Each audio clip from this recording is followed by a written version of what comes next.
All right, welcome everybody to another episode of Circle of the Earth Fellowship. I got another roundtable episode for you, and we're going to be talking about the social credit system, not only the one in the China, but obviously the one that's coming to everywhere near you under the dome. So, but before we get into that, like always, we're going to say hello to those who are on the panel. And then we will get into the topic of the night. So without further ado, let's say hello to everyone who has joined us. We got me and Vader Bear and Aetherial Creation, Zachariah and Kyle here. And we also got our dear brother Robert with us. Welcome, brother. Frankie B may join us later. We'll see. But yeah, hopefully we took a couple weeks off. I want to really get back into it, but we had Purim and some other things came up. So appreciate to those who are still around and excited for another show. So welcome, brother Robert. Good to see you. Shalom. And shalom to you. It's actually still Shabbat Shalom to us. Okay, fine, but not here. It is staying longer, but it is 9. It's after 9 o'clock here, so Yeah. it is dark. Yep. So I love that you guys got servants that serve you coffee. Oh, goodness. Yes, our lovely wives have made our coffee for us. Nice. Sweet, awesome. Well, good to see you, brother. How you doing, Kyle? I'm doing well. It's been a long few weeks getting adjusted here and working a lot of overtime, but just making it all happen, trying to deal with the blows as they come. Yeah, running and gunning, in life, and that's pretty much like what you have to do. Yeah, exactly right. So. Well, sweet, bro.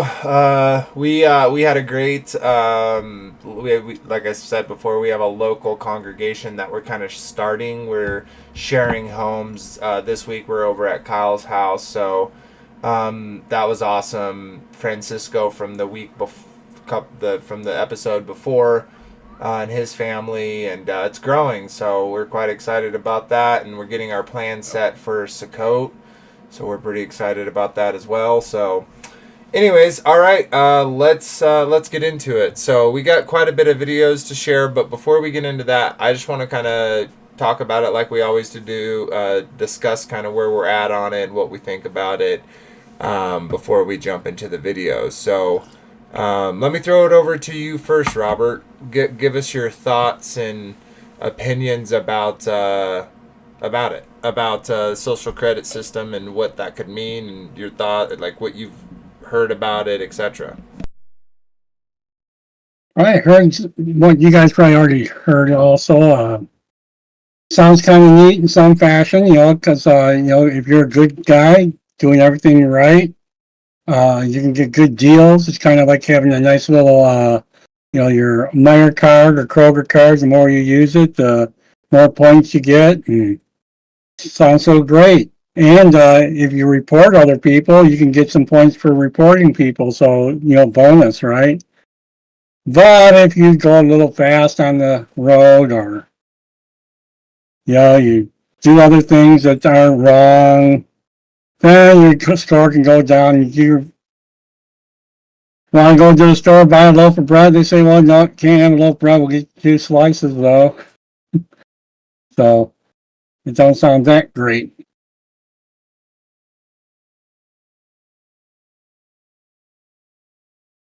I can't hear you.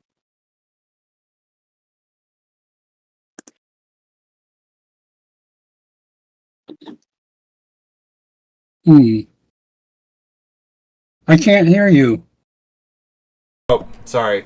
Yeah, no. We could totally hear you fine. We just couldn't. You were lagging your camera for some reason, but. Oh, I'm sorry. I was flipping my screen around because I was. I noticed that I was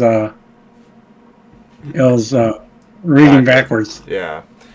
Sweet. Yeah. No, dude. It's pretty crazy because it's, I guess to us who are already kind of conspiratorial minded, and then put that on with scriptures, where basically we know that some type of system like this is going to come, right?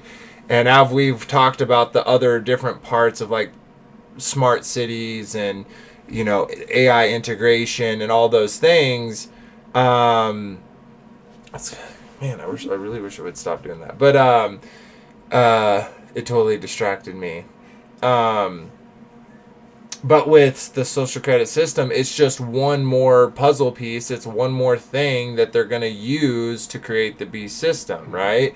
And so they're kind of laying the foundation, the groundwork for all of these different systems, and eventually those systems are going to combine into one.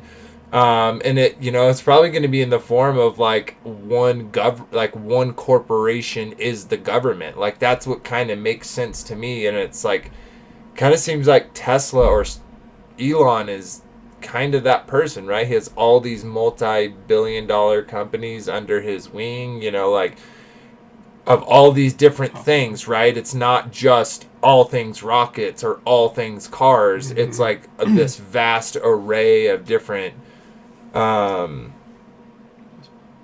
businesses. So, you know, anyways, and so like I totally think AI is contributing into this social credit system, right? Because it needs to be able to say, when you see someone doing this, this is bad, and when you see someone doing this, this is good, and they have to be able to track it. There's no way a group of people sitting at monitors could track every single person and write every single thing, right? So they have to have some type of intelligence behind that, and algorithms, things that they've taught the AI to look for that are no.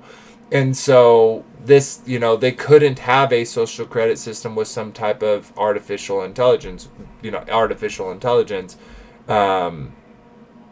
So yeah, to me, they go right hand in hand. This is going to go right hand in hand with like smart cities and with all the different forms. So that's my kind of thoughts. What about you, Kyle? Yeah, I'd say that the mark of the beast would need or require such a self-governed, self-contained system that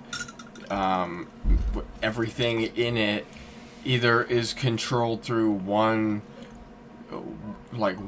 overhead control where it's a Skynet. Yeah, essentially you're part of like a hive, and you know, one component of it doesn't work without the other, and there is no room for rebellion. It's like, well, and kind of, I think some kind of to your point is how like this could be the basis for the intelligence to put that in like AI integration into human beings, right? Like they first need to figure out what's good and what's bad, right? Like they need to go through those systems and get that data to then be able to connect everyone to say this is acceptable behavior. You know what I mean?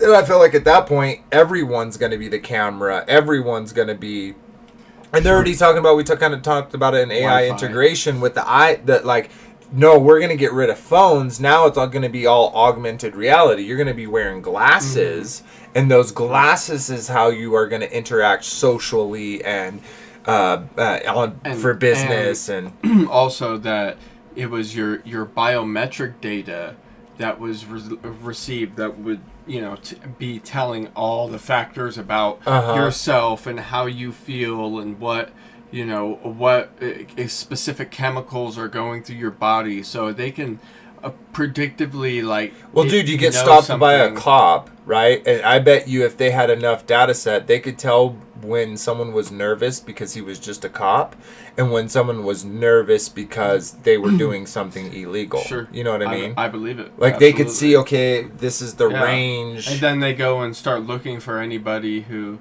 you know, hits that range, yeah. And it's like, yeah.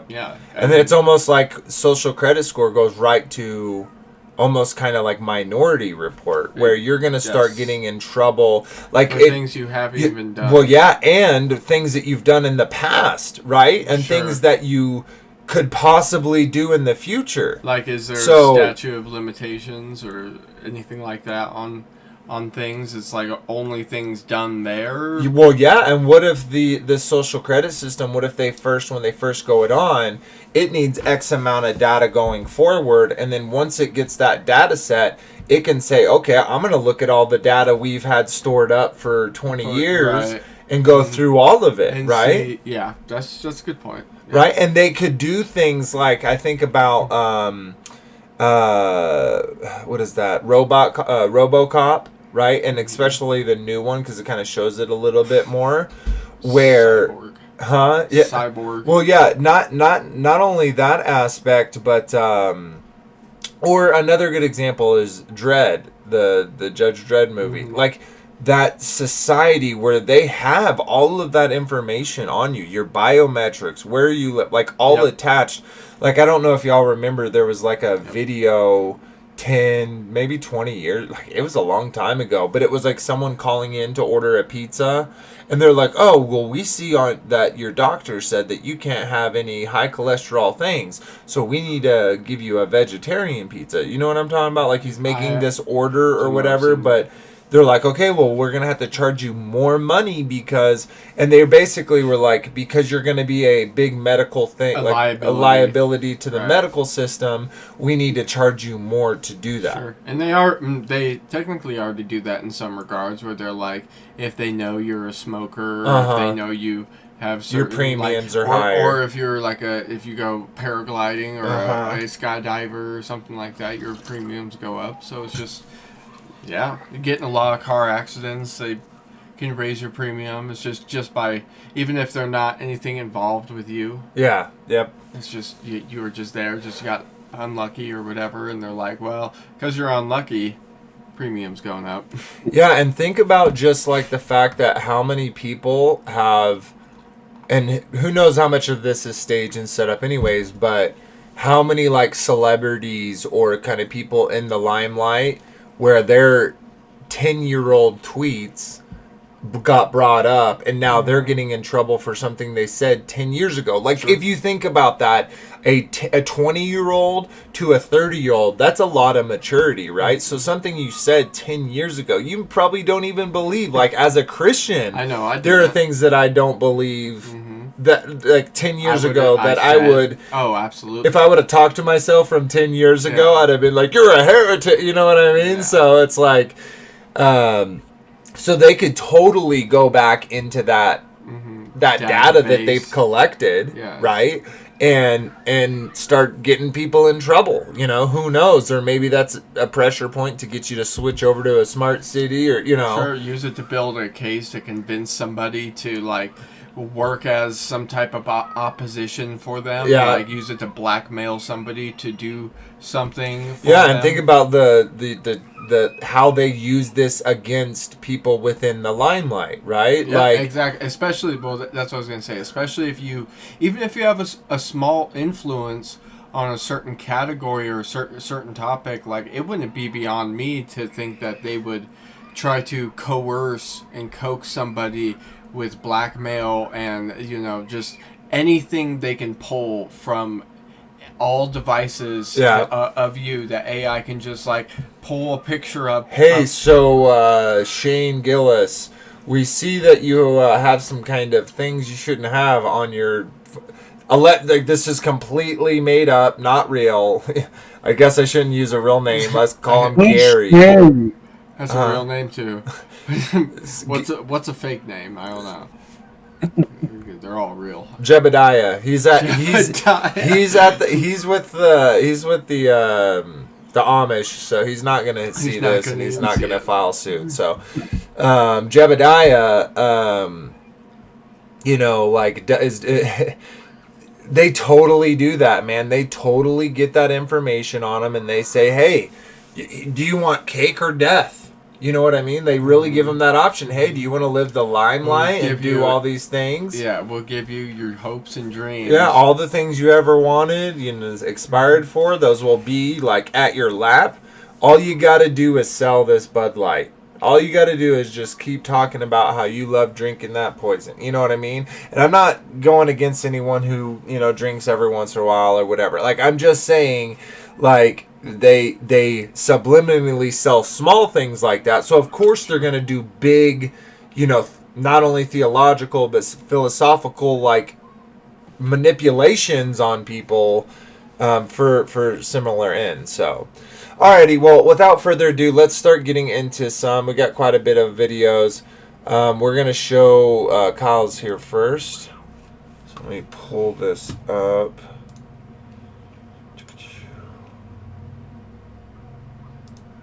Okay. All right, let's check this out. MasterCard and the United Nations are joining forces to monitor the carbon effect of your credit card purchases. And then you'll hit your carbon max, and it'll stop working. Hey, of course, it's voluntary for now. The new credit card is called Doconomy. And on the back of the card, it's going to say, I am taking responsibility for every transaction I make to help protect the planet. This is a social credit score, and it's a proof of concept. The Doconomy CO2 credit card website claims it is the largest initiative ever taken by a bank in educating its users on the impact of consumption. They say themselves they want to set a global standard for carbon calculations. That's the key. Once they have their numbers in place, then they can give every single purchase you make a score and punish you directly. This is what China does. And of course, this will only be enforced on you and me and any businesses that don't go along with their scheme. And banks are going to enforce it.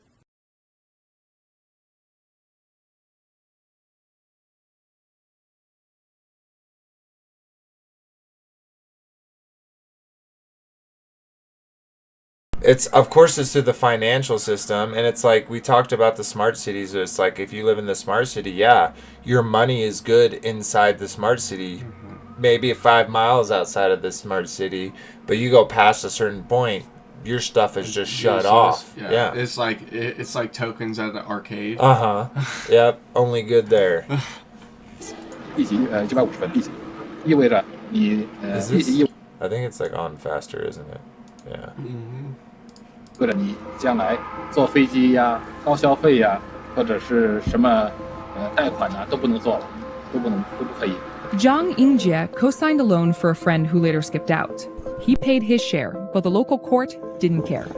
我前2天去淄博，赶上暑假没有票了，我就得买这个头等舱，结果是说你信用度不够，不能买头等舱。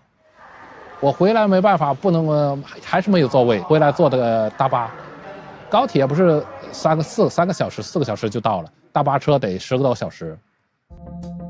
4 million people have been blocked from buying high-speed train tickets over low social credit, and more than 11 million from buying flights.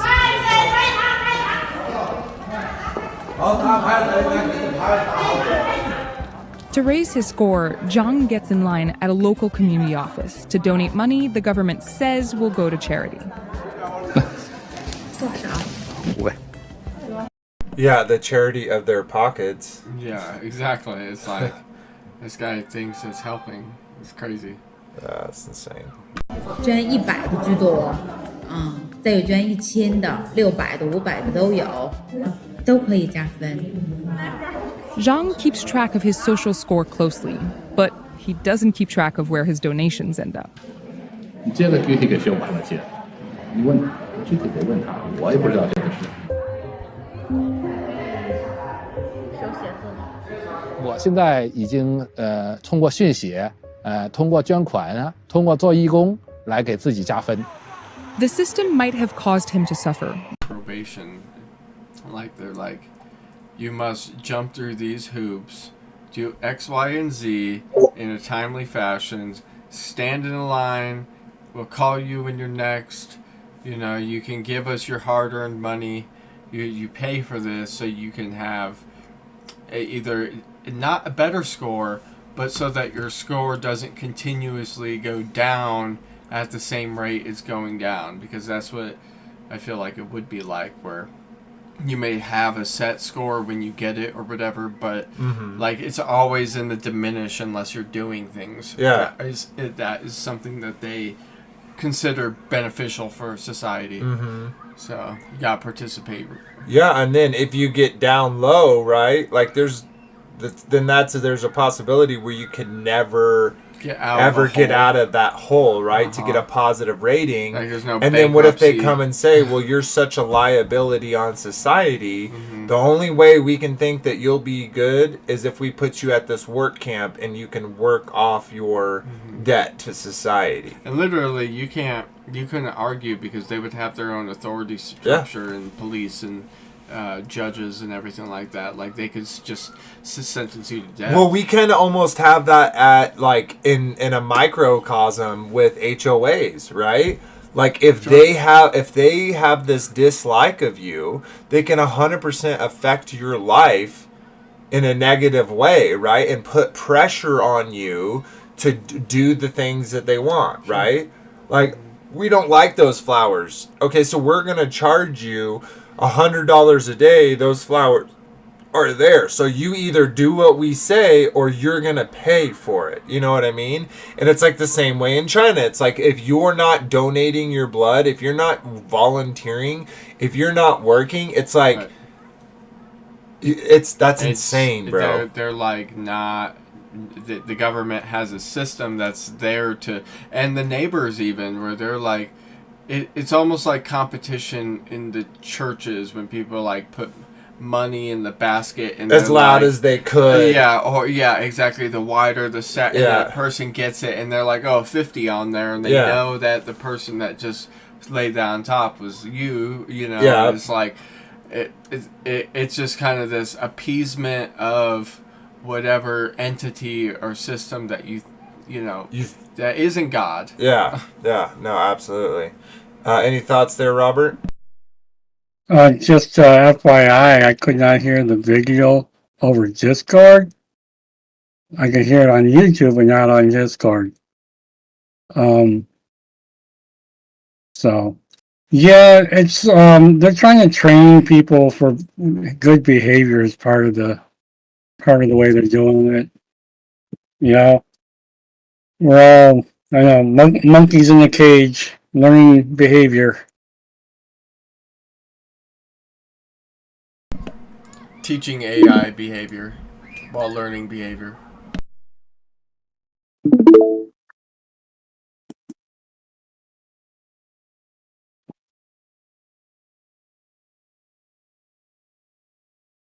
But Zhang is unwavering in his support for the government's push to score him. 这是通过这种制度来约束很多不自觉的人。By 2020, China plans to track, rate, reward, and punish all of its citizens, essentially turning every personal experience into a transaction. Not that Zhang minds. He's got his high score back. At least for now. 现在通过做好人好事，通过这个捐款呐、加分呐，我现在高铁票能买了，终于成为正常人了。I mean, anyone, teens and whatnot, and now in their 20s, even 30s, have played video games, and there's always been the reward system. Oh yeah. You lose a life. Oh man! And then you have to go gain points and get that rush of getting your points back and start getting the extra power ups and stuff like that. So it's like a game. It's for real because in this game, you might be just having a little piece of bread and something for dinner. And taking 10 hours to get home. Well, with a game, right, you can just restart and start a new character, right? It's like with this coming to real life, this gamification of real life, what does that literally cause? It's like, like if you're in the low brackets, you're not having a good time. You know what I mean? And that's like real in that type of metaphor, but also in the sense like they want us with glasses and goggles over our faces, looking at augmented and virtual reality, and living our life through a filter, blending the lines between that digital and, our actual reality. It's insane. Yeah. They're like, we can't really bring we can't make a Tron where we can teleport into the digital yet. So let's just bring digital everywhere. You know what I mean? Till they've come up with certain types of drugs, technological drugs. There's so many things to that, like walking streets. If everyone had glasses and they were walking streets, they could know when to send out the cleaning crews depending on how dirty it was. They could they would know the 3D structure of everything because they'd have people walking and getting all the various angles. Yeah, exactly. You know what I mean? Everyone Like, would be a walking scanner. it would probably, like, there would be a box over your head saying, like, oh, you know this person. Their mom's mother is like your mom's you're playing friend. a video game. Yeah, like- exactly. Like, if I got my glasses on, I can be walking down the street. Hi, Larry. Hi, Susan. Hey, Mike. I know everybody because all the names would be all printed on the front of my glasses. I'd be like, oh, I know everybody. They could totally sell it too. They'd be, especially to the coming generation, they'll be like struggling with remembering your parents' names, Yeah. your neighbors' names, and you're like, here, have these, like Never forget again. never forget again. Always have your, the teleprompter. You have a big important meeting right here. It'll Yes, give you exactly. Yeah, they're gonna sell it in so many different ways for sure. All the all the brain damage from the vaccine, From the jabs. fluoride, and the chemicals in our air. Yeah. By the way, Utah is the first state to ban fluoride in the water. Yeah.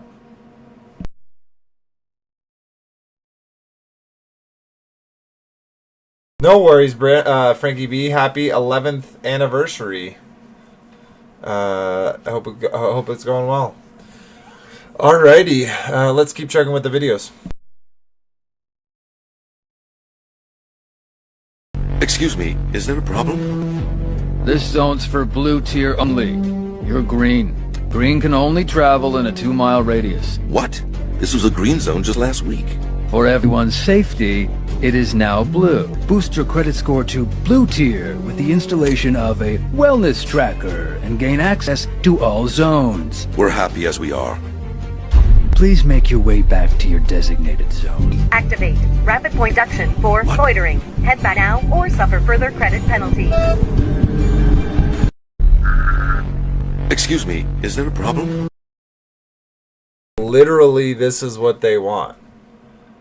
Oh my god. Yep. I don't know what that is or what that show This is is from, but yeah, but that I just like wow, just right in your face. yeah.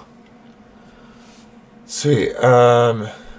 Did you have specific times for these, or was it just the whole thing? Yeah, that's just a long video. I mean, 13 minutes. It's Okay, let me skip the intro. I mean, Let's just... yeah, you do the intro probably. Okay, let's go. You do the intro, and then if anybody wants, they could go and Okay.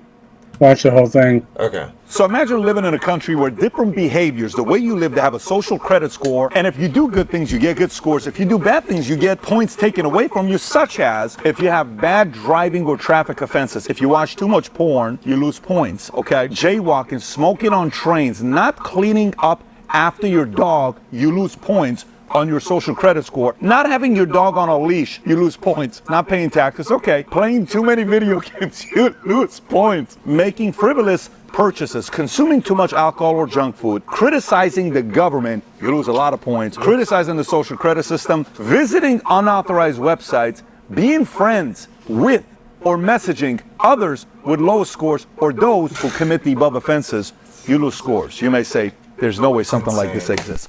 There's a country out there called China that is using this system called the social credit score system that other countries are watching and saying, what a brilliant idea.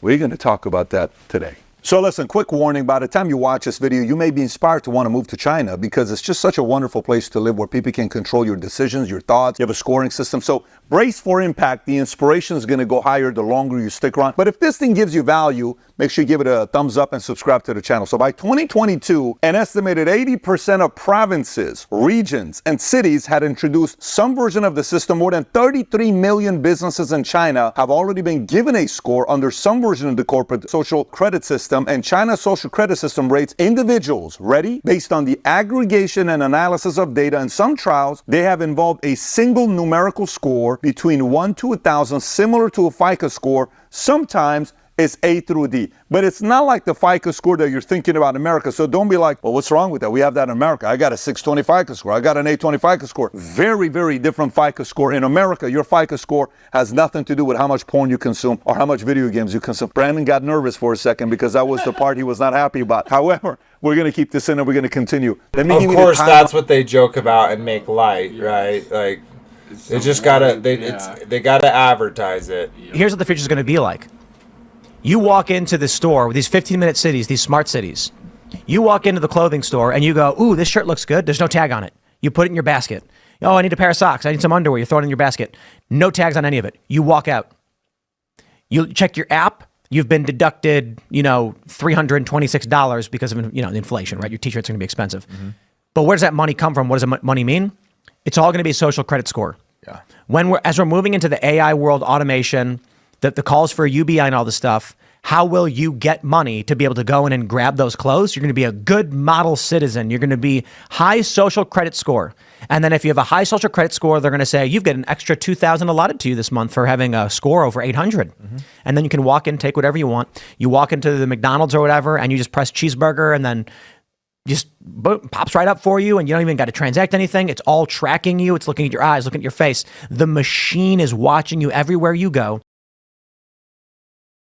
Yeah, dude, it's like they're already starting to implement those things. You see it here and there, right? But it's like, man, they want to go full. They want everyone to know that it's there too and be okay with it. But it's some of the technology so is in China right there in front of our face, where you'll be talking about certain subjects, conversations with people.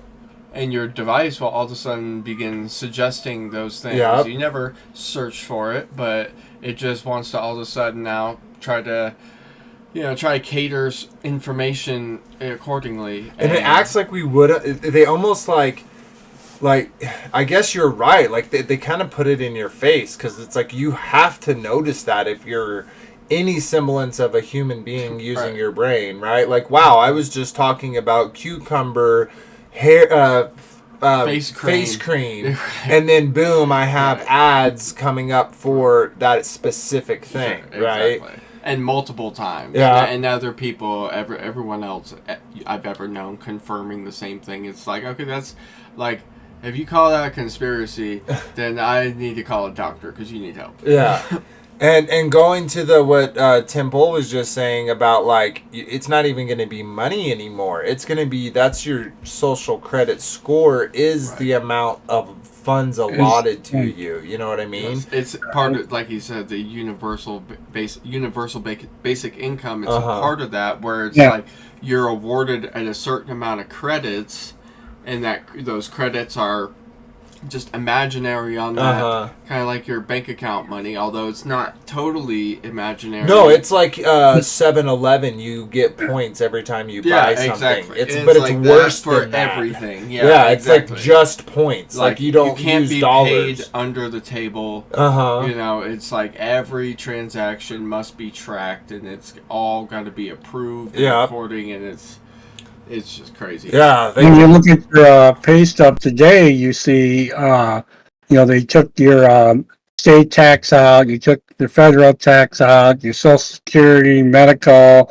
and you see all these different lines, and then, you have your gross pay, and you have your more gross pay, the one that you actually get. Yeah, your net. And so now I can just see you're going to have another line, another couple lines there. It's, you got this many credits, or we remove this many credits. So, you get paid whatever, and you see your total that they actually get. You may be disappointed, or you may be happy. Who knows, right? Yeah. It's kind of like at the end of the year when they go to, like, you do your taxes, but they're like, we've automatically removed $4,500 from your bank account. Yeah. Because you were negligent, or whatever the word is, when you're deficient in payment. For the amount that they claim you owe at the end of the year. Because sometimes they return money to you, but sometimes that you obviously gave them. But. And I kind of wonder if this whole you know, and we all know that the IRS is bogus, the Federal Reserve is bogus, right? But they're corrupt systems that kind of work, right? But if then the replacement for that system is this AI, you know, kind of based thing, then that's not necessarily a good replacement. Like, I'd rather have the old corrupt, not monitored, not, you know. Yeah, it's, I know. It's a weird trade-off. That's just, I think that's just living in a optimistic glass half full. Yeah. Because I feel like we're getting screwed either way. Yeah, no, absolutely, absolutely. Sweet. All right, well, let's keep chugging. For example, God, this is going to happen here, I think, too. Although maybe people will fight it.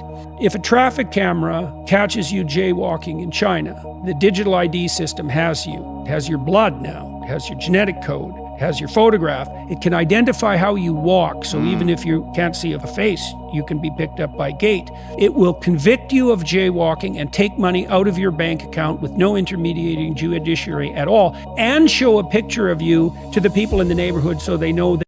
Get rid of petty laws and useless officials, yep. Right? There doesn't need to be anyone there to write you that ticket. No, we don't need a police officer to catch you doing that. We don't need you to then get the ticket and then pay us out of your own funds. No, we're going to reach directly into your pocket. The fact that they can even do that, right? That's because the banking system is intrinsically tied with the government, right? And so anything the banking system has access to, the government has access to, right? Which in some way that is actually already the case, where you know, like, you can have your assets frozen. Yep. And you can be, you know, accused of a crime that you didn't even commit, but just accused of it, and based on that accusation and not even necessarily evidence, they could freeze all your assets in your bank account and restrict you from, you know, being able to be leave. a flight, you know, flight risk or something like that, and leave. So it's wild. Yeah, absolutely. That you have jaywalked and reduce your social credit score. And if your social credit score falls below a certain level, then you can't buy drinks from a vending machine. You can't play video games. You can't go on a train. You can't get out of your 15-minute city. All that's already in place in China. Absolutely bonkers. All right, sweet. Got some more here. Let's check this out.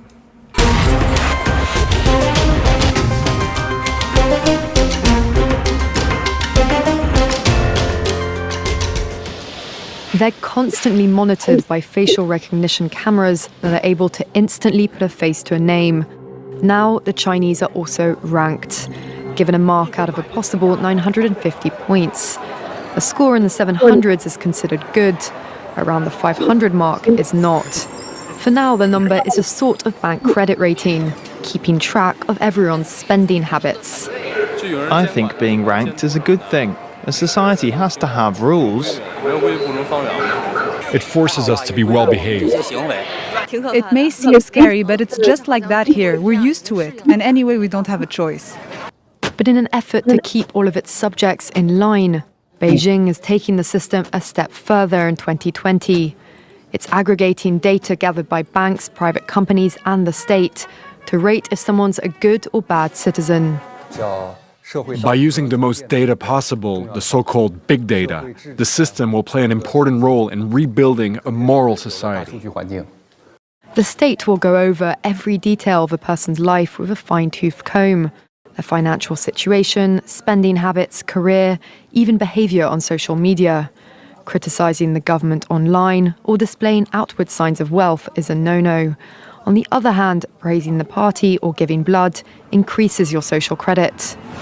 Xiao Wen Wang is a model citizen. She lives in Nanjing, a testing ground for social ranking.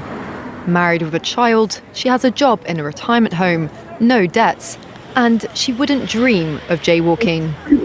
As a good citizen, I respect the rules of the road. If I didn't, I'd lose points on my social credit. In theory, everything can be taken into account in the social score. even the most innocuous errands like supermarket shopping. When Xiaowen Wang makes an electronic payment, her purchases tell the state a lot about her. Buying cigarettes would count against her. On the other hand, nappies show she's an attentive mother. Beer could indicate alcoholism. She'd be better off buying water.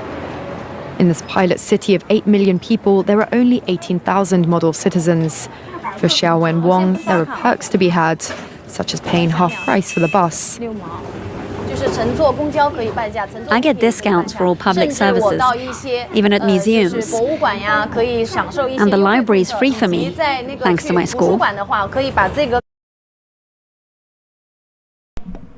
I was just gonna say that they give the illusion of choice there, where you should be buying the water instead of the beer. They don't take the beer away from you. Yeah, why do they even make the beer? Right? Exactly. If they didn't want you to drink it. Exactly. So they give you this kind of but they give you an incentive not to drink it and punishment if you do. Yeah. So the choice isn't even really there. It's just there as a trap. Yeah. And how, it's interesting because it's how do beer companies, aren't beer companies, I guess they can't be because in China, think about if that was implemented here in the U.S. What is Anheuser-Busch going to have to say about that? Wait, all this, which, right, we alcoholism is a bad thing. Being a drunkard is a bad thing. We totally believe that. But how would that work in a corporate, I guess it's more crony capitalism than it is capitalism. But how would that work compared to China? Because China can tell the beer companies get bent. Yeah, exactly. You know what I mean? Unless you pay us a drastic fee for even making it, for allowing us to let it exist. And you have to know the members of the CCP, they're probably completely above this, or the leadership, they have it, they literally, when they go to pay, they have everything's free, everything. Yes. They have unlimited credits, right? And so they can literally be gods in the society. Yeah, exactly. Walk through any doors, all doors would just open up for them as they want in. And once they have all the all the smart meters and digital locks inside people's houses, that's actually how it will be. They just, anything they want for free, go to buy a car, you need to chase somebody down and you pass by somebody on the road and you just can open their door and gain access to their vehicle, buying people, right? What if their credit score goes so low that they become that they become a commodity, oh, now I can purchase you because you're such a debt on society. You know what I mean? Yep. Yeah, dude, they could do such crazy stuff with it for sure, and you see it kind of here and happening in China. Yeah, exactly. It's sad. It's crazy. A good score brings benefits, but people with low scores lose rights. The cinema names and shames people considered untrustworthy, plastering their details, even their addresses, across big screens. It's a matter of principle. Those people have to be condemned. Those people aren't honest, so they have to pay the price. It's only right to pay your debts. You have to blacklist those that don't. The Supreme Court has created a blacklist for so-called bad citizens, those whose ratings have dropped to 0. On it are companies, but also 23 million people to date. Among them is this journalist Liu Hu. He got a little too close to uncovering corruption among high-profile party members. After being sued for defamation by the subject of a story he'd written, he was blacklisted. But he only realized when he tried to buy a train ticket and was told he was banned from traveling. That tells me I'm still on the blacklist. Punished because he's been branded untrustworthy by the state. Once you're blacklisted, you can no longer get a bank loan, start a business, buy an apartment, or even send your children to a private school. Liu Hu is among a tiny minority of people who have dared to criticize the system, which some are calling a digital dictatorship. I worry because I think many people like me will be deprived of individual freedoms, and all of us will live with restrictions of one kind or another. After our meeting, Yu Hu learned that his name had been removed from the blacklist, but he still has a long way to go if he doesn't want to languish at the bottom of the social credit hierarchy. Literally insane, bro. Like, what the heck? Like, how are those people just rolling over and allowing their government to do that? There's Like, so many people that are just okay with it. well, we saw it. Like, oh yeah, the government posted their pictures and said that they were bad. They need to be bad. Like, they revel in the fact that they feel that there's actual just justice happening, but they don't understand the own injustices within their corrupt governments that, you know, far outweigh someone's jaywalking or whatever they may do on a bad day. Yeah. It's just insane. And it's not like they're held accountable, right? Like, prove to me, like, who goes to those people and says, prove to me that they're at a zero. Yeah, you know what I mean? Why would they even care, right? Yep. Oh my God, so crazy. We now have a social credit system right here in the United States that has been installed quietly, interestingly, not by the government, but instead by private businesses and banks. It's in similar ways, really, to the way the Chinese Communist Party's social credit system works. Rather than use a CCP standard of adherence to the ruling regime, it's instead based on the social justice standards under ESG, or environmental and social governance. As ESG criteria assesses businesses' sustainability and ethics, a personal ESG score, just like the big corporate ones, offers insight into a person's commitment to sustainable practices, and apparently we're all committed to this whether we like it or not. Your personal ESG score is calculated based on three main factors: environmental, social, and governance, which includes, for example, your purchase history. What products are you choosing to buy? Already, apparently, purchasing a gun, buying alcohol, or other items can affect your personal ESG score.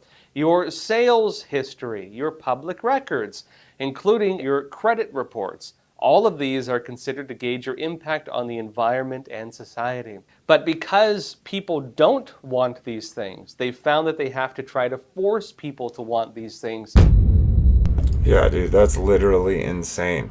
And we saw in your video where it was talking about, what was it, MasterCard or whatever, like they're going to start tracking your purchases and figuring out how much, you know, carbon your purchases affect and limit you on it. And they say, oh, it's totally voluntary for the people who want to do it, but it's like, yeah, but you're just test running a concept that is built on a complete fabrication. The whole it's funny because the whole climate change thing, for them to claim our China's social credit.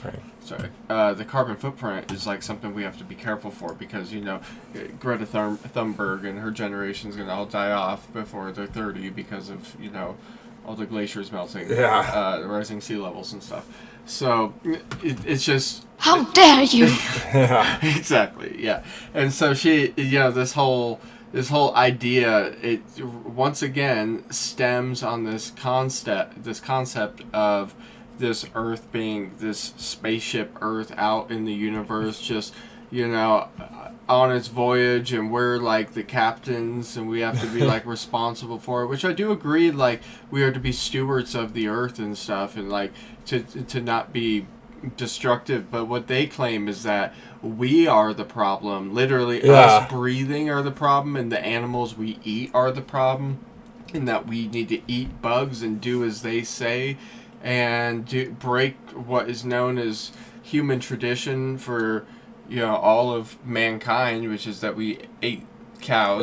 You know, so to me, it's just, it all requires the entire deception in order for the people to believe. Like all those people in China, I guarantee they all believe that entire narrative. Oh, yeah. That they are all they bond people under like a trauma response from that. Where it's like you will be solely responsible for extincting mankind if you don't change the way mankind does things now. And it's a crazy mindset. Well, and they do it a lot through entertainment, right? Like, think about all the movies and whatever, when, like, the world is fresh and renewed, like, you know, like how they kind of give that, like, what is it, The Happening, right? Where the plants turn and they start, all these people start dying, and it's like, well, that's what the earth needed to be in balance, you know what I mean?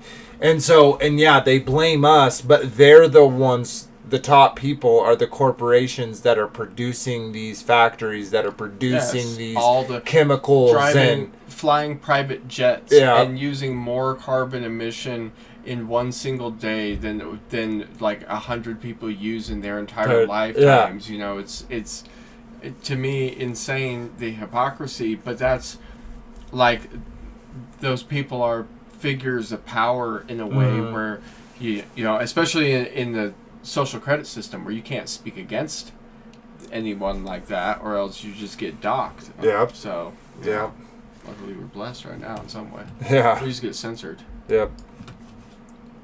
All right, let's keep checking. System. How much are you following that? Are you following pretty closely? Yeah. Okay, so let's kind of process how many of you guys are familiar with the China social credit system? If you don't, let's kind of go through it together. So an estimated 80% of the provinces, regions, and cities have some sort of this social credit system. More than 33 million businesses in China have to follow this system. Now, you may say, what does this look like? There's such things in America that we have a FICO score, Experian, TransUnion, Equifax. These guys take you to a whole different level. Let me unpack that for you. For an individual action. I don't think people understand the degree to which they are profiled online and to which their virtual representation is now an iconic representation of them.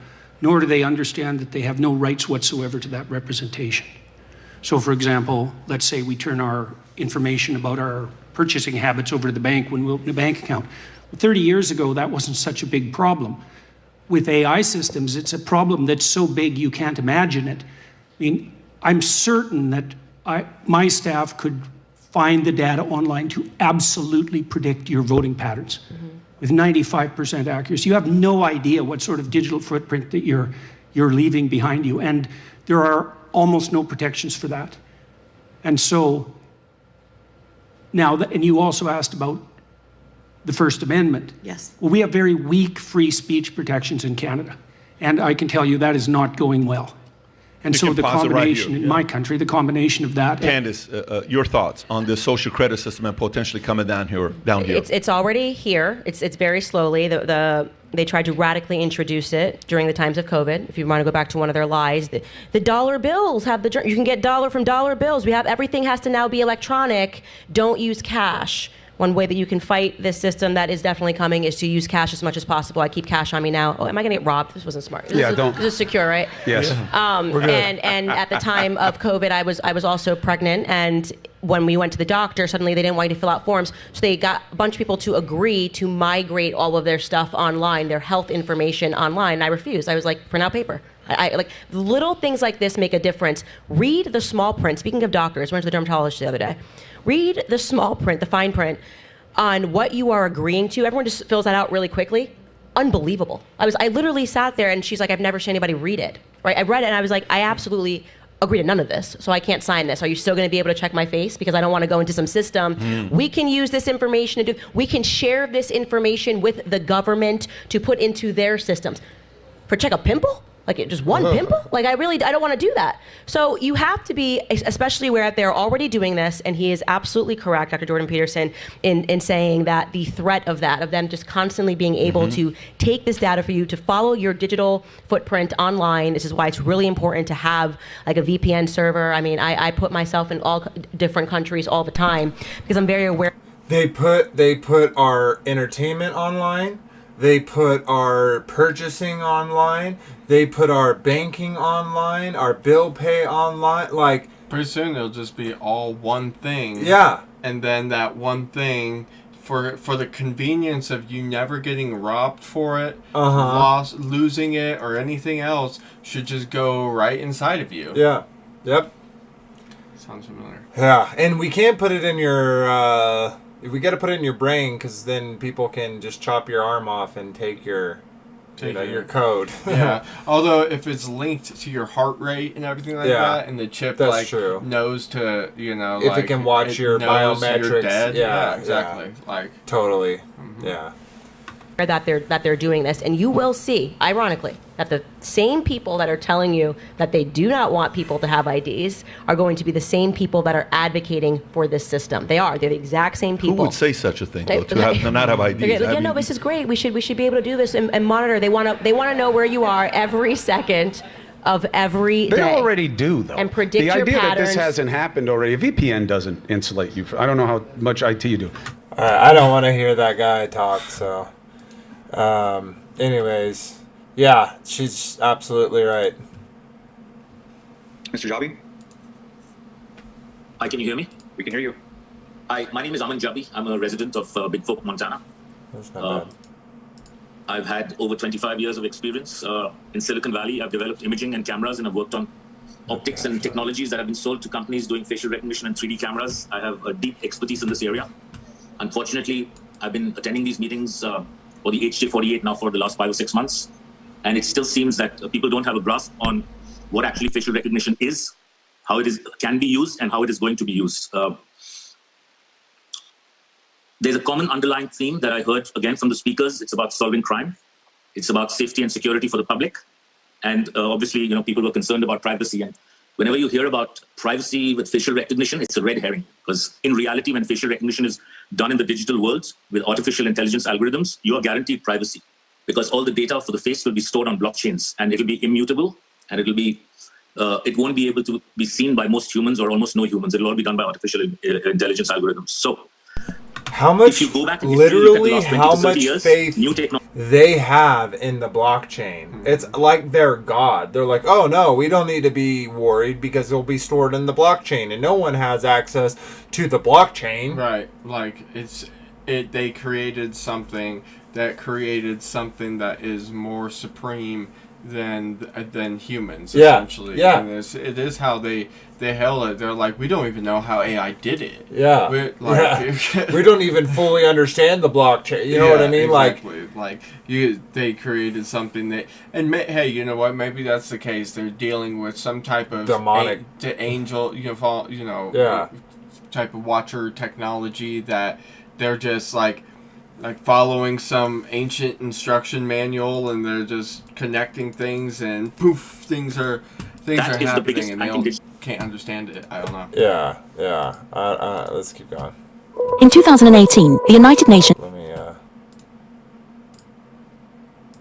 released an urgent report emphasizing the need to cut carbon emissions in half by 2030 in order to avoid an irreversible climate crisis. The average consumer in Sweden causes around 10 tons of carbon emissions each year, of which 60% is linked to consumption. Later in 2018, Doconomy, a Swedish fintech, took on the challenge and launched Do, a mobile banking service for everyday climate action. The Do app is connected to a credit card that enables users to track and measure their carbon footprint.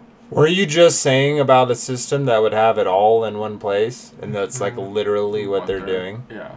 And isn't it interesting that it's all intrinsically tied to the globe, right? Well, it was just being discussed. Yeah, exactly. So it's kind of interesting though. These United Nations certified green project. United Nations doesn't use a globe in their logo. Yeah.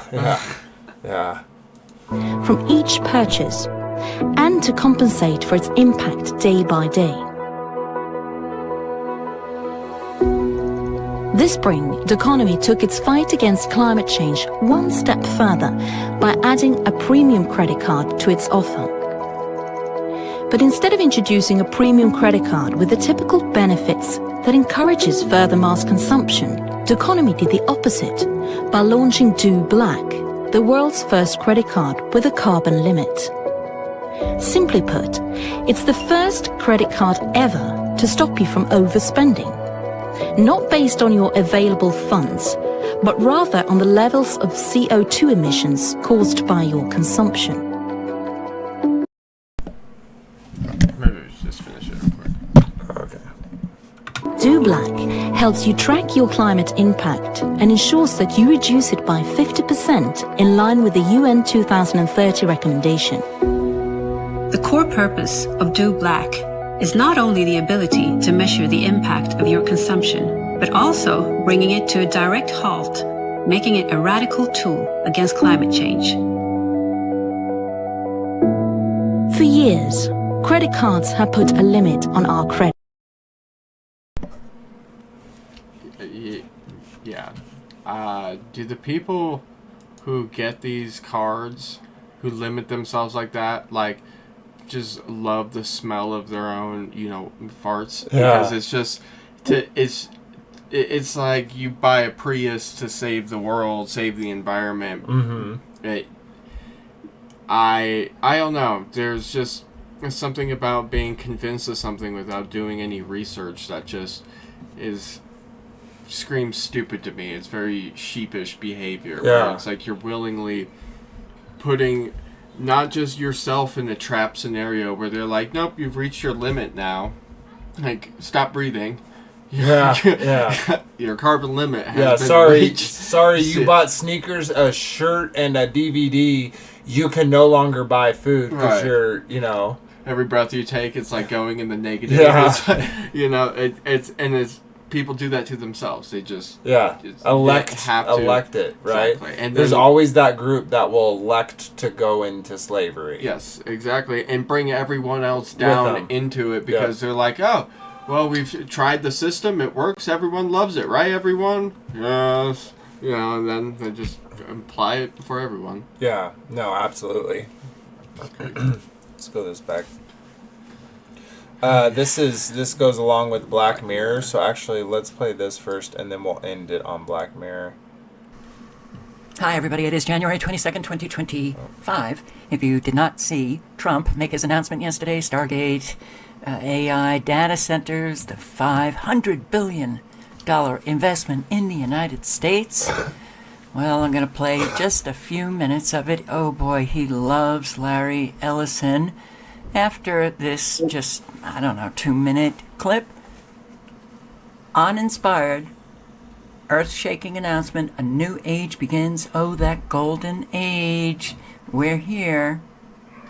Trump selected to bring in the social credit system, to bring in the digital currency, to cement us in the new world order, the prison. Okay, just a couple of clips, and do want to point out that the links will be below in the description area of the video. The link to Earth-Shaking Announcement, A New Age Begins, Inspired's video will be there. Click on the link, check out his channel, subscribe. And watch this, please, this video, and circulate it. It's very interesting to me how, the red team, and I've known people on the red team, still stuck in the matrix. For some reason, they were arguing that all presidents are elected until Trump came along, and all presidents are selected until Trump came along. Somehow Trump just blew through the matrix, and your vote counted. Suddenly, out of nowhere, Trump was elected, selected.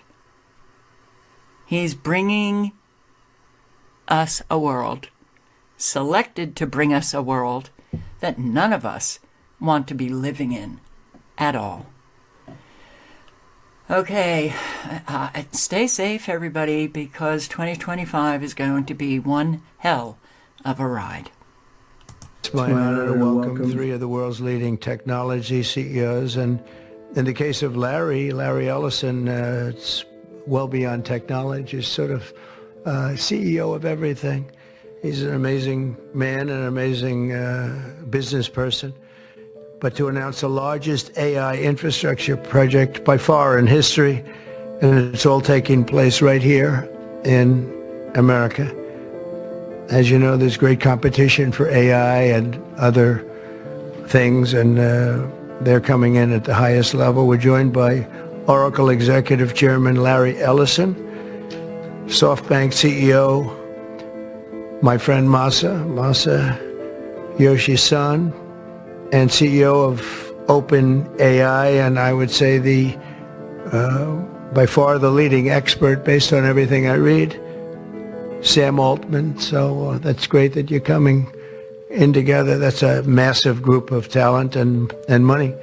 Together, these world-leading technology giants are announcing the formation of Stargate. So put that name down in your books, because I think you're going to hear a lot about it in the future. A new American company that will invest $500 billion at least in a... Isn't it interesting? Let me pull this up. Isn't it interesting how they choose the name Stargate?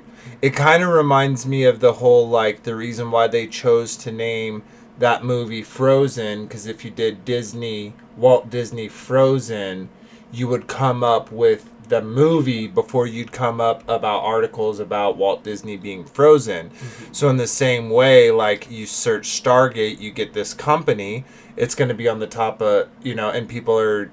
And for the truthers out there, isn't it kind of weird that they're naming it Stargate and it's these tech companies? Yeah, and especially like knowing what they historically understood Stargates to be, which were like they believed that their gods were in the stars, were like the stars or whatever it was, and that they came down through gates or portals sometimes, and that there were these entities that would literally come from heaven to earth and visit mankind and teach knowledge. It's just interesting to me, the whole alien narrative. Well, and with the AI narrative too, right? Like, they are going to be opening a portal. Yeah, right. Like they've said, like Elon has even claimed, where it's it's like the priest and he's got the holy water and the pentagram, and he's like summons the demon, but he can't quite put him back in the sigil or in the ritual circle. Yeah, and it's the same thing. Yeah. Yeah. Yep. Yeah, I heard that. Disney... and welcome, Frankie B. Good to see you, brother. Hey, what's up, buddy? I heard that Disney's so woke that they changed Snow White and the Seven Dwarfs to the Seven Entities. Now they're not dwarfs; they're entities. Oh. They're like some created beings or something. Which is so weird because they're not even supposed to be like little people. They're supposed to be like mythical dwarfs. Yeah. Like elves and dwarves. Like dwarves were like a race of not little people with dwarfism. Yeah. But like literal like battle axe and and beards and big belly. Exactly. Like literally in Celtic and in different Nordic mythologies, there were dwarves. Like that's not a concept that was created in this scientific new age doctrine that they try to teach now. It's like, no, that was actually something people believed, just like they believed there were like little other mythical creatures like fairies and stuff that stole children, absolutely. Yeah, so I heard the dwarf community is very upset because they're not being used. It's AI derivative.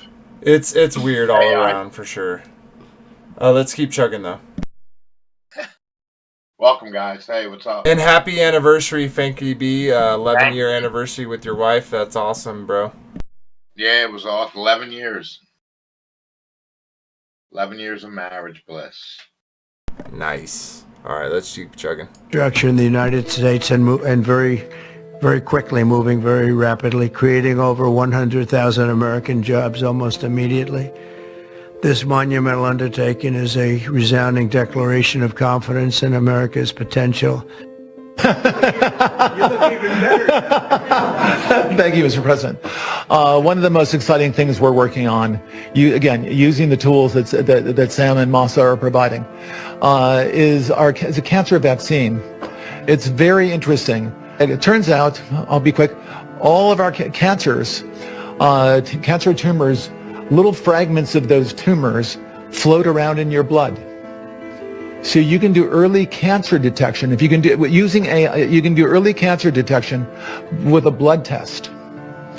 And using AI to look at the blood test, you can find the cancers that are actually seriously threatening the person. So we can, again, cancer diagnosis using AI has the promise of just being a simple blood test.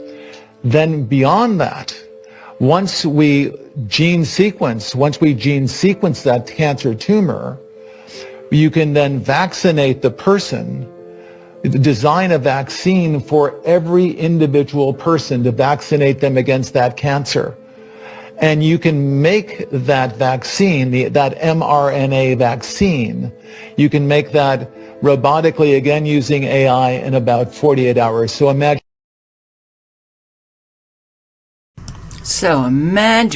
Just imagine, they're going to cure cancer with AI, right? Okay, that mRNA vaccine.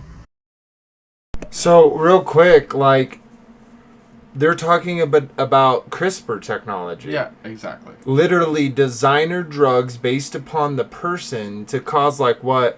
Maybe an epigenetic response to literally have their genes change.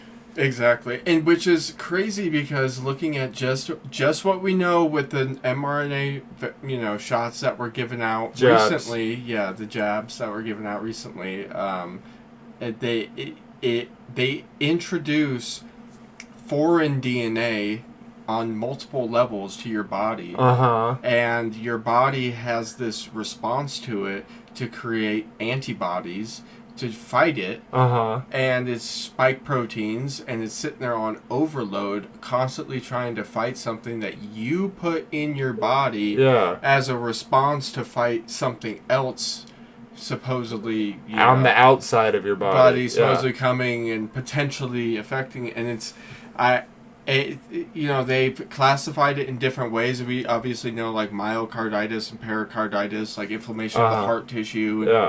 But most people just have full-on AIDS. Like, no, I don't mean to be, like, so blunt about it, but it's autoimmune deficiency.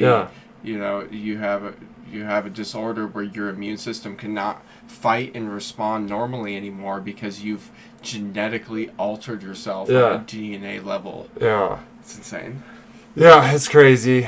And this is just like one step, right? Like, they want to have this in your body. I almost want it. Almost was like he was gonna say nano, and then he was like, you know what I mean? Right. It almost sounded like he was about to say nanotechnology, and then he kind of like stopped. Which is probably already implemented in part of the PCR testing, as well as in obviously. Well, I always thought that was so weird with the sticking it all the way up and touching the brain. You know what I mean? The mucus blood-brain barrier, where literally that membrane there can, like, if you can get just like a drug or anything else, if you can get it on there, it will literally dissolve and go through your mucous membrane there and go into your bloodstream and directly into your brain. It's crazy.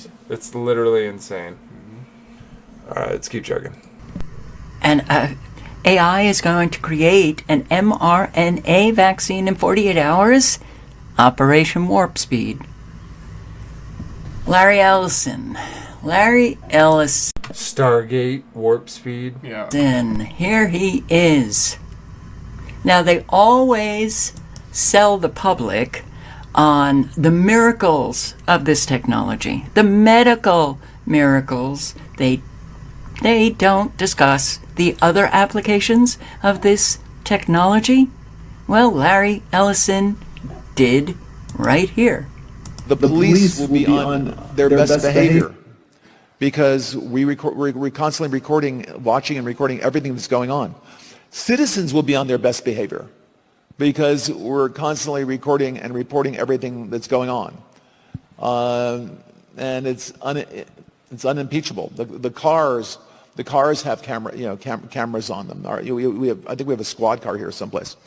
But those kind of applications using AI, if we can use AI, and we're using AI to monitor the video. So if that altercation that occurred in Memphis, the chief of police would be immediately notified. It's not people that are looking at those cameras. It's AI that's looking at the camera. No. You can't do this. It would be like a shooting.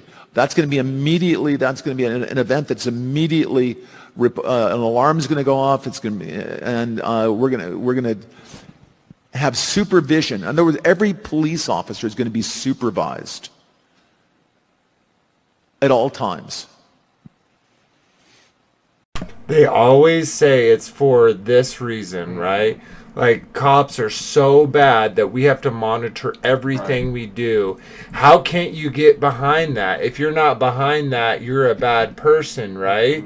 And they start it with the cops, and then they go to these group, and to this group, and then eventually, everyone. How do people fall for that? Because obviously, I trust any police officer more than I trust the government that would be watching them. Yeah, the individual I trust way more than the organization that would be over them. Exactly. It's so preposterous. It's crazy. It's like, no, don't trust the police. We'll handle them. Yeah. You just trust us. You be on your best behavior, and we'll make sure they're on their best behavior. Yeah. It's like, what does that mean when you want them to do something against me? Yeah. You know, morally even conflicting to them. They're like, well, I gotta be on my best behavior. AI told me to. Yeah. Insane, bro. And their supervisors are going to be AI. Like, they're going to literally, this is what you should do now, following the book. You know? Your next, and your next mission, your next task, whatever. Yeah. And that's the thing is like, well, it could be total dystopian nightmare at that point. Yeah. Yep. And the supervision will, and if there's a problem, AI will report the problem and report it to the appropriate person, whether it's the sheriff or the chief or whomever we need to take control of the situation. We have, same thing. We have drones. If there's something going on in a shopping center, and I'll stop. A drone goes out there, get there way faster than a police car. There's no reason for, by the way, high-speed chases. You shouldn't have high-speed chases between cars. You just have a drone follow the car. I mean, it's very, very simple. And the new generation of autonomous drones. Wow. So, it sure... What happens when that car is not going to stop and smashes into, a van full of people because an officer didn't, pit maneuver the car off the road or something like that.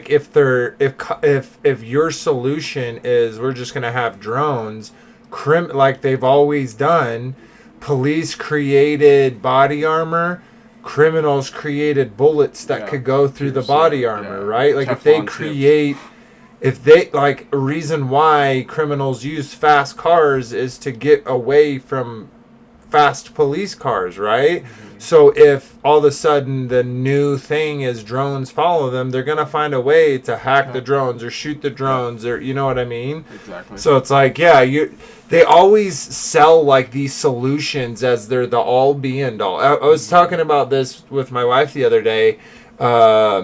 Plastic, right? Like I can show you old videos of how like plastic, the material of the future that will lead us into the space and the stars, right? With this material, it's so versatile and you can use it in so many ways, blah, blah, blah, blah.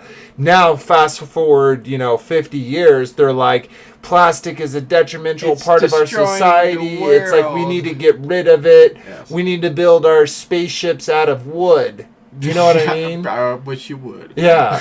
It's like, no, dude. How dare you? They're gonna, their goal is gonna be, growing spaceships that, organically burst and give them velocity. You get a girl, here's your spaceship seed right here, I'll sell you them Jack and the Beanstalk. Come on. Dude. Buy them. Yeah, and people are like, I can grow a spaceship? Oh my god. Becca, I know what we're doing for our 5th, anniversary. Anyway, so it's crazy. Any thoughts there, Frankie B or Robert? If not, we can just keep chugging. So this last little bit, we're gonna look. There's a theory that.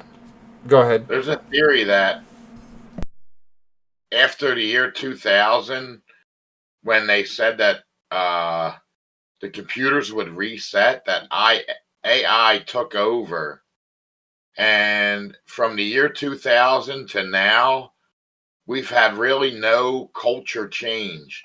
Like every decade had some type of significant thing that would show forth the decade, whether it was the music, the fashion, the culture. From the year 2000 to now, it's pretty much just a reboot of everything.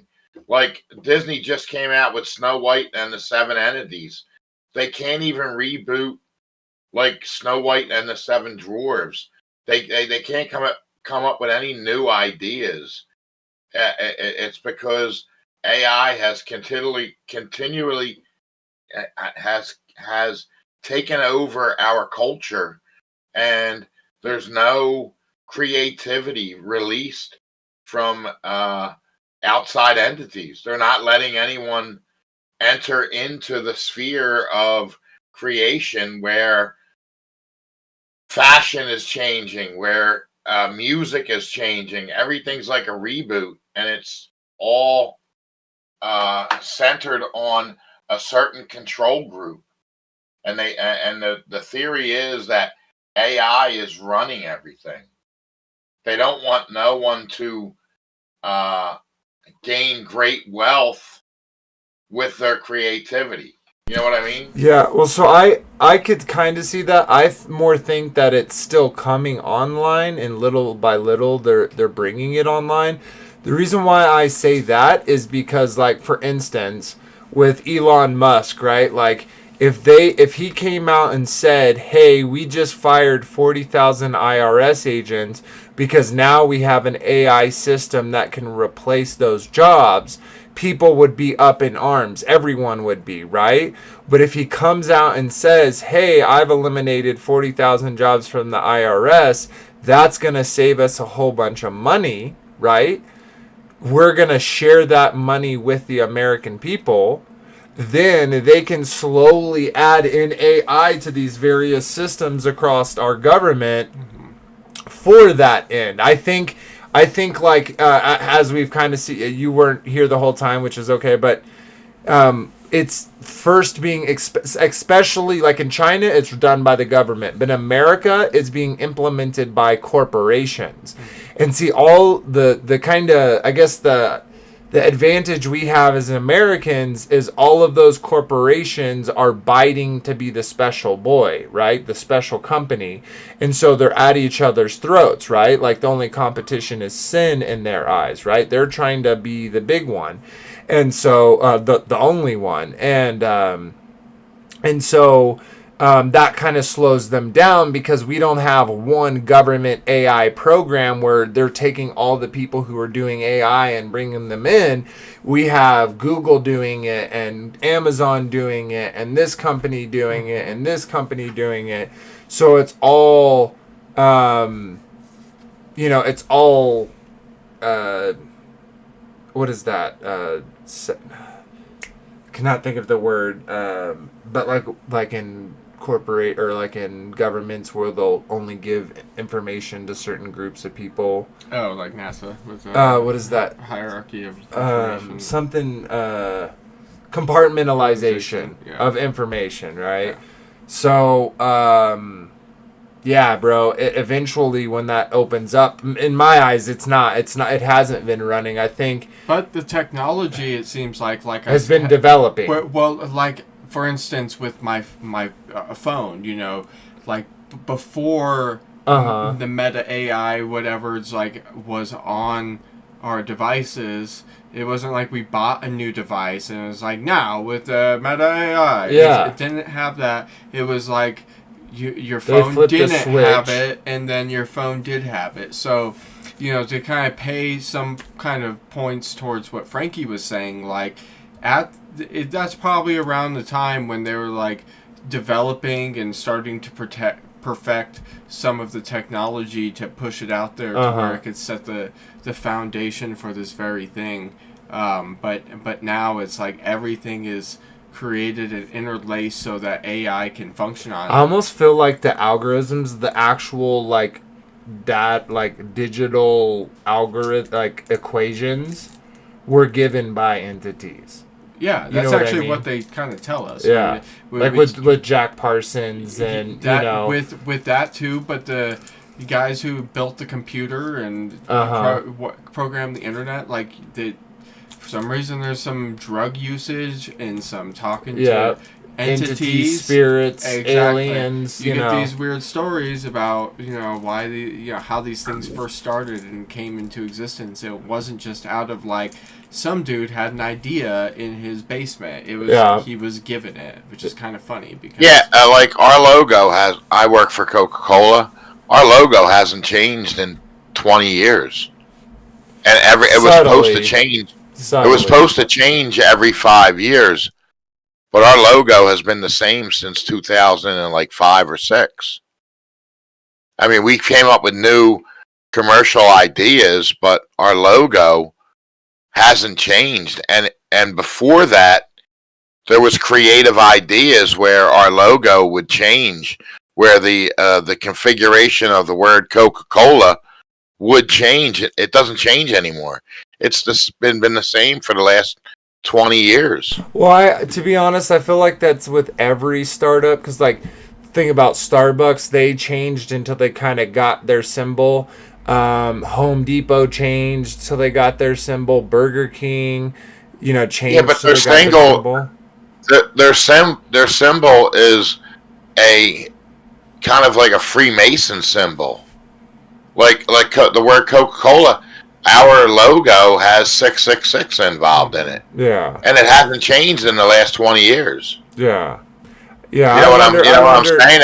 And Starbucks put that upside down cross in theirs with the mermaid thing, and it's all their symbols are all pointing to a Freemason or a elitist agenda. You know what I'm saying?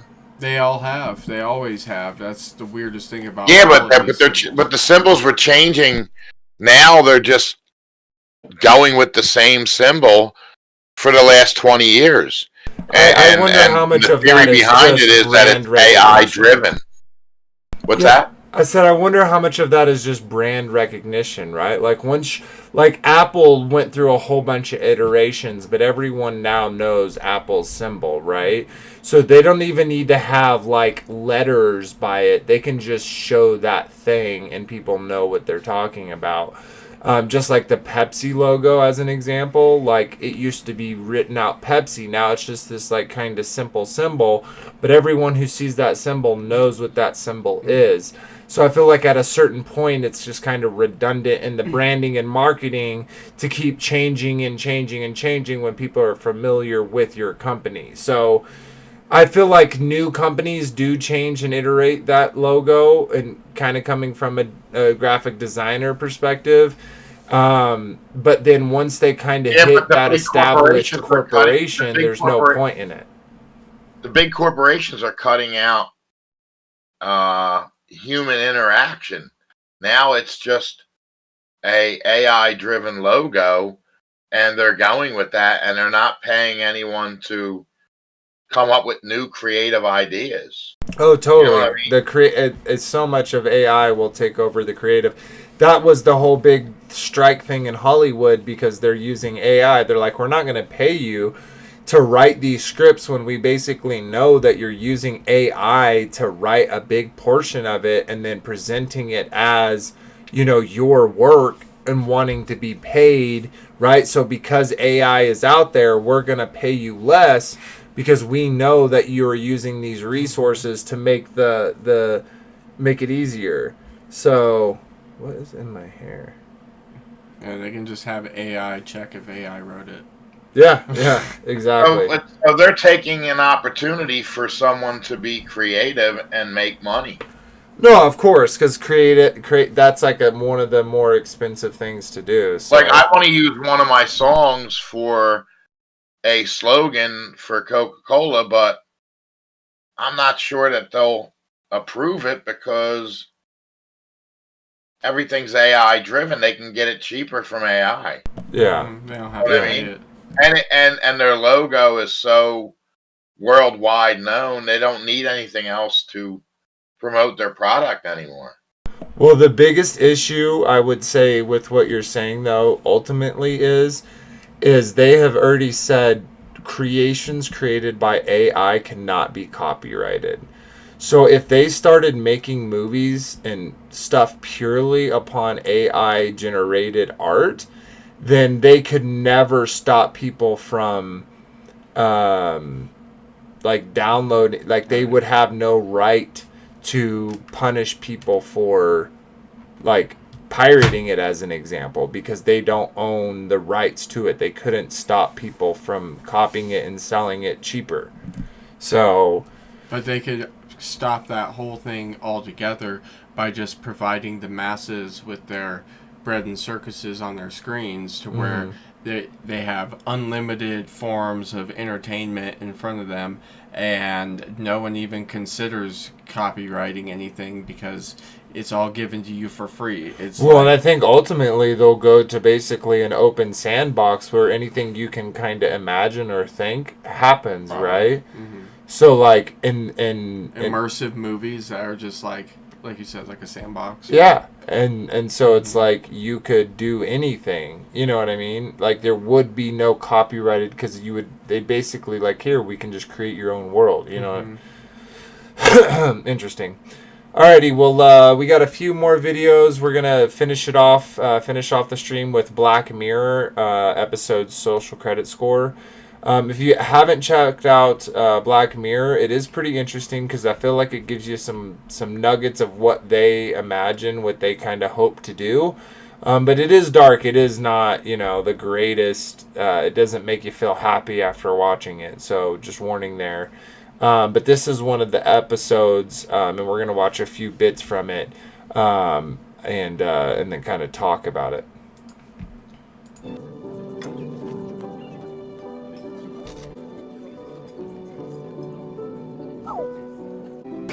This is a really horrible clip, yeah.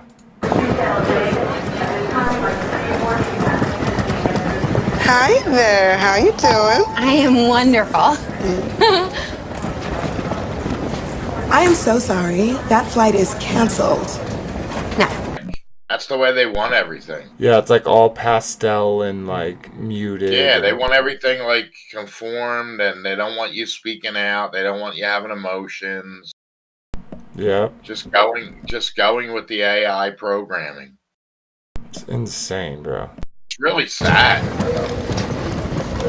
It really shows forth the Matrix. Yeah, it really is sad. And what's crazy is people, like, it's not on this level right now, but there are a lot of people who wouldn't mind this. You know what I mean?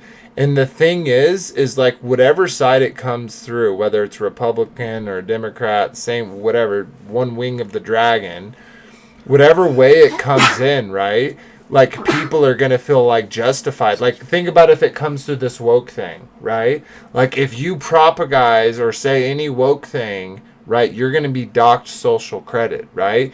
And all the people that would be like, yeah, right, that would praise that. Mm-hmm. And then once they get that side under control, it's flipped, and now you're the enemy. Exactly. But there will always be certain things that are like no-nos, which are things like we're talking about now. Yeah. Where they're like, you can't talk about the agenda. You can only talk about one side we allow at a time. Dude, and it's eventually going to get to religion, right? Where if you're not speaking the world religion, that's where it's really going to be persecuted. Yeah, probably. Like yeah. they're gonna. What's when brothers are going to turn and exactly. It's almost going to be like the Crusades against each other. Yeah, you know. Yeah, it's crazy.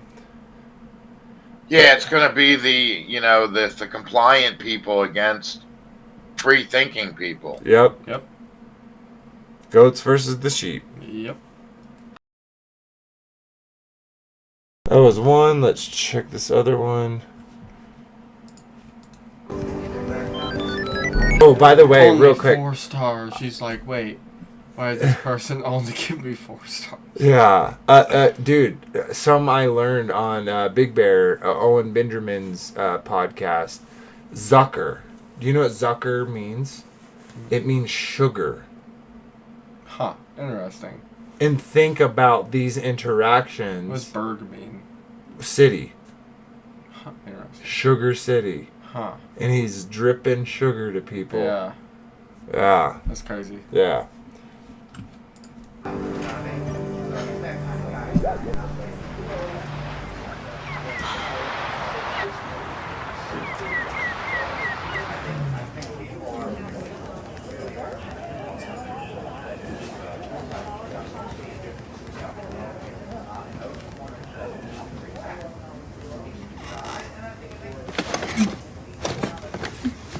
Lacey? Got you a smoothie. Got one for everyone, actually. Still a bunch of them for grabs.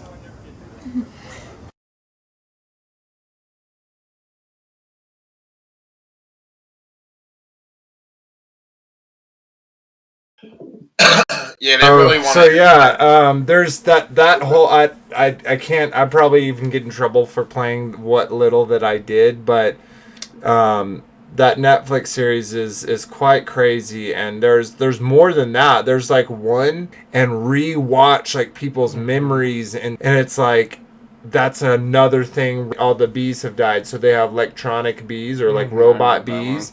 And then someone hacks the system, and then on a social app, you choose who dies, and then the bees go and kill that person. And so it's like they're showing what they really kind of want and what type of power and control they're after in this form, because it's predictive programming, right? It's getting people used to those kind of concepts. But they always slow drip it, right? Especially in America, because of the division and the separation of the corporations. Even though it's like it's getting more and more condensed, right? Right now, they're still separate, special boys competing, right? And so To some degree, yeah. So yeah, it's crazy. I don't know how they're gonna fully implement it. Like, in ways I can see how it is implemented. We kind of already have that through like kind of the credit score system, right? But like specifically social credit, I feel like it's a lot of like, it's basically clout based or influencer based right now, where it's not like they probably are tracking it. Like, don't get me wrong, like they probably have all the resources, they're grabbing the data. But I'm not necessarily sure that they have it fully implemented just yet. Maybe. I don't know. That's my opinion. I could totally be wrong, but I think they're working towards it. I think so too. They say that China has like a social score and all these things are taking place. But do we really know? I mean, because everything that comes out of these other countries to us is propaganda, but when you would go to that actual country, that none of these things are actually taking place. You know what I mean? Yeah, and I could see, like the people that are, doing the interviews, is China really gonna let, journalists from other countries come in and do interviews with their, blacklisted citizens, and then leave the country with that information to share to the world? Yeah, there is some suspect in it, but I think at the very least, them talking about it in China as if it's already implemented is like a way to have people kind of wax cold about it coming to them. It's not them talking about it. It's us talking about these things are going on in China. It's not really coming out of China. They keep themselves, Well, I will actually just themselves. It's just our propaganda media is talking about the things that are going on in China. No, I will, bro.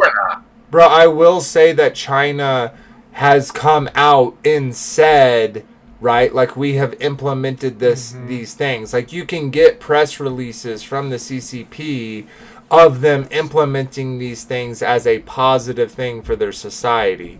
So I do believe they're doing it, but I'm saying I can at least see your side, because it's not like I trust the Chinese government, right? So but yeah, it's a huge area too. Yeah, I don't really trust our media to report on it.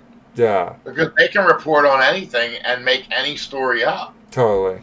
You know what I'm saying? I agree. I do think though that they use, like for instance, China as a guinea pig style system for implement, because they can easily, and they want, regardless of whether we think that's propaganda or not, we know that's what they want. Yeah. They want these smart cities. They want full domination, full total, control.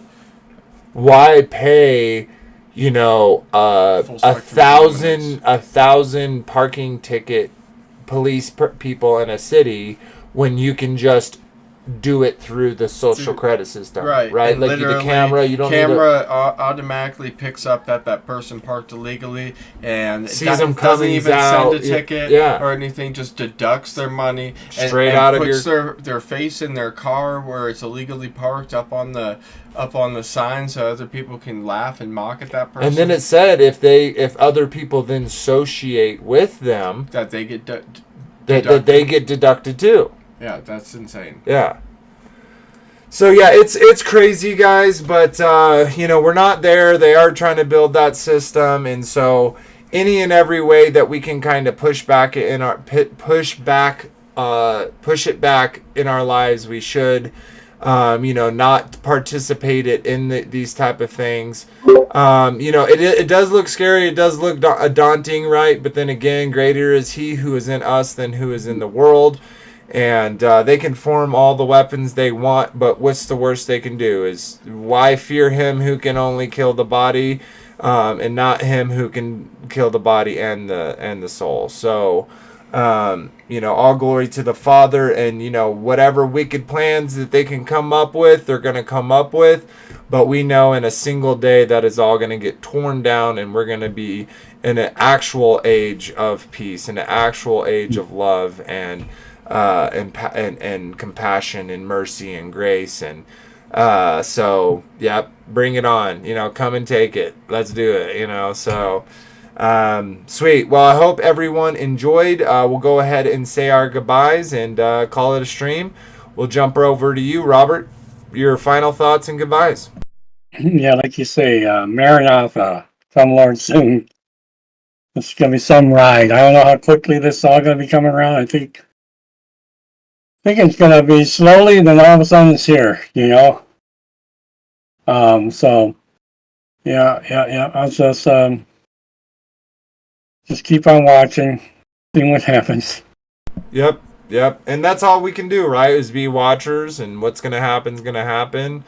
And I think we push off those things personally, right? Like we don't get attached to those as much as we can to those things into the world, right? Like these systems, but we all have to get a license. We all at this point need a phone to work, right? Like there's some things we just can't get around, right? And so render unto Caesar's what is Caesar's, right? And render unto the Father's what's his. So absolutely.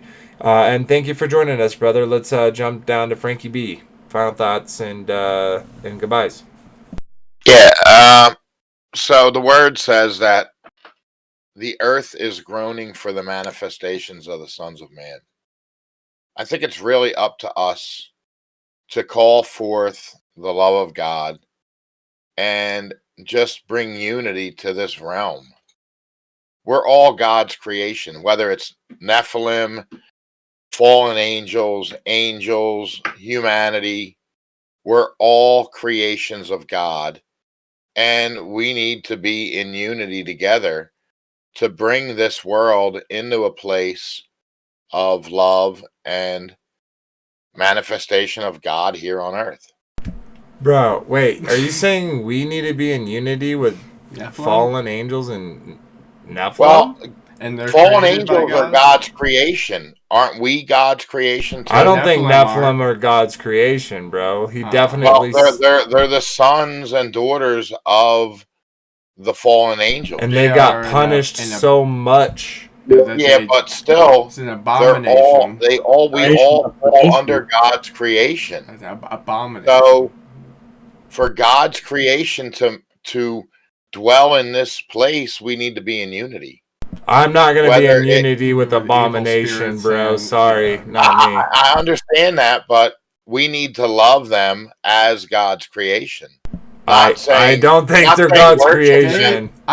Not saying worship them or submit to them, but bring them into the love of God. They're not gonna love God. That's what their punishment is, bro. Like they're always gonna be absent. They're fighting against us because we are redeemed. Who is fighting? We're God's creation. We are redeemed. They're fallen, and they feel like they're not redeemed. So they're coming against us. Yeah, we need to love them and bring them back into God's love. That's just something I'm working on. Well, I definitely have empathy or sympathy for evil, right? Like I have sympathy for the devil in the essence that it's like sucks that that's your place in the story, but it's like you still did the things you did. Like we know what the Nephilim did, right? What type of beings they were. So in no way, shape, or form do I want to have any relationship with them other than, other than the fact that the only relationship I want to have with them is seeing them being cast into the lake of fire, to be honest. So, plus we're told the lake of fire is a spirits. So. Well, I believe that the lake of fire is a cleansing fire. So if they go into the lake of fire, what just happened? I don't know. Everything got. What the heck just happened? I'm not sure. That is super weird. Sorry, everyone. I don't know what just happened. Like, literally everything just froze. Whoa. I froze your internet with that one. Yeah, that was crazy. Everyone, and Shabbat Shalom. Big D. Continue to search for the truth.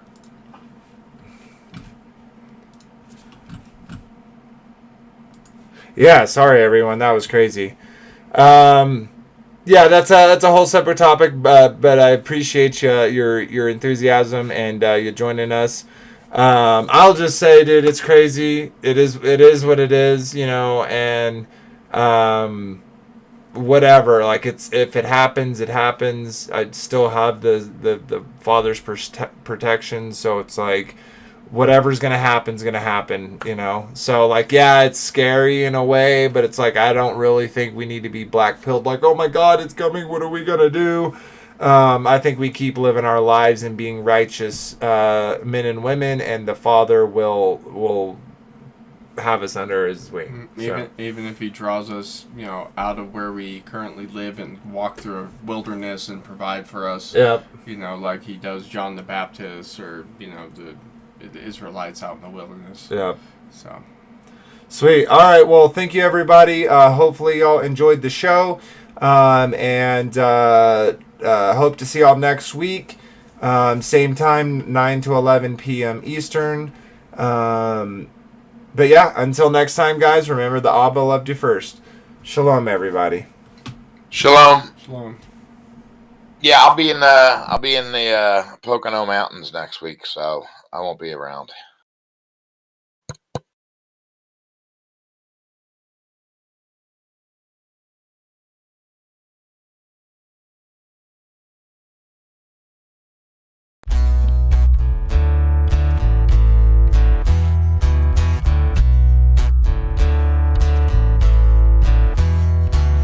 It's your glory, mystery.